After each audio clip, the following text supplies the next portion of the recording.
Ngayon, alamin natin ang sasabihin ng harapang tagapayo sa sitwasyong ito. Iunahin na muna natin si Attorney Lorna. Meron bang nasasakop ng mga batas, Attorney Lorna, sa ganito? Ate Kuring, meron tayong tinatawag na Republic Act 9262, yung Domestic Violence Law. Intindihin natin na sa batas na to, hindi kailangan mag-asawa. Pwedeng mag-live-in at pwedeng dating relationship. Si Miriam, palagay ko, victim siya ng domestic violence psychologically at emotionally. Lagi siyang nagsiselos. Pero, Miriam, hindi naman lagi dapat magselos. Kasi, intindihan natin na may age difference sila. Siguro, ang pwedeng, siguro si Dr. Camille, ang pwedeng tignan, ano yung root cause ng iyong pagsiselos. Siguro, insecurity yan, ano? Alam mo na may age difference kayo, alam mo na nai-insecure siya sa'yo, huwag mo namang gatungan kasi pwede kang kasuhan actually, no?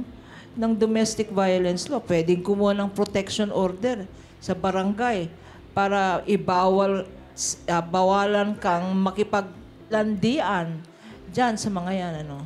Biktima si Miriam ng domestic violence, psychological at emotional. Huwag naman ganon, do, re, mi, fa, sol. Huwag naman. Thank you very much, Attorney Lorna Kapunan. So, Dr. Love, masama ba ang pagseselos? Alam mo, Ate Kuring, ang sarap ng pinagseselosan. Ay, ayoko yan. Pag yung kapartner mo nagseselo sa'yo, feeling mo talagang gwapong-gwapo kang haba ng buhok mo, you know. Minsan lang yun. Pero pag araw-araw may selosan, nakakaasar na, hindi na maganda. Pero ang katotohanan yan, may mga lalaking katulad ko na malapit sa mga babae. Mas marami akong kaibigang babae kaysa sa mga lalaki. And I'm a very, very touchy person. At alam ng asawa ko yan. Alam niya ng mga kaibigan ko, niyayakap ko sila eh. Wala namang mali siya yun. Sabihin ko, sa isang relasyon, kailangan ng tatlong elemento para maging matibay ang relasyon. Una, mahal mo yung lalaki or babae, karelasyon mo. Pangalawa, nire-respeto mo yung karelasyon mo. At pangatlo, yung tiwala kailangan nandun. Alin man dyan sa tatlong yan ang mawala, hindi magtatagumpay ang isang relasyon.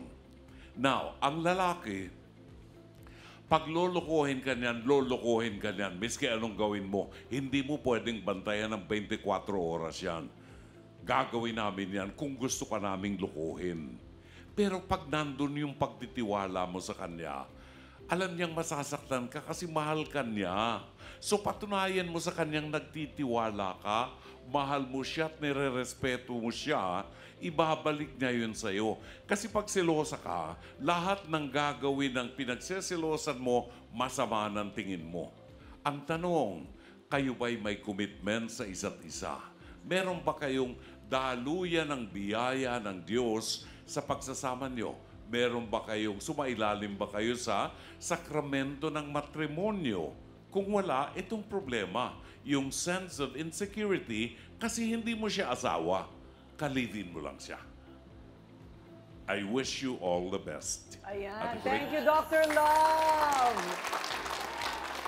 Yan, dyan na pumapasok yung ano ba ang tunay na definisyon ng love, di ba? Pagseselos ba ang ibig sabihin nun? Doc Camille, anong tingin mo? Okay, thank you, Ate Corinne. Unang-una, no, Miriam, nalaman ko kasi na stroke patient ka. Alam niyo, pag ang isang tao nagkaroon ng ganitong klaseng medical na condition, nag-change ang personality at saka mood.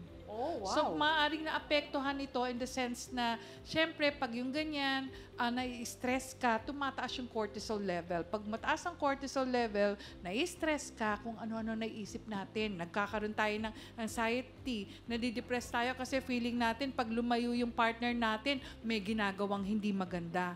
Siguro sa pagkakataong ito, hinay-hinay lang, Miriam. Bakit? Baka mamaya magkaroon ka ng second stroke attack, hindi mo na makarecover, baka lalo kang maiwanan dito ni Doremi. So sana mabuo yung Doremi hanggang fa, sol, la, ti, do. Okay? Yun lang po. Oo, na-stroke ka na pala.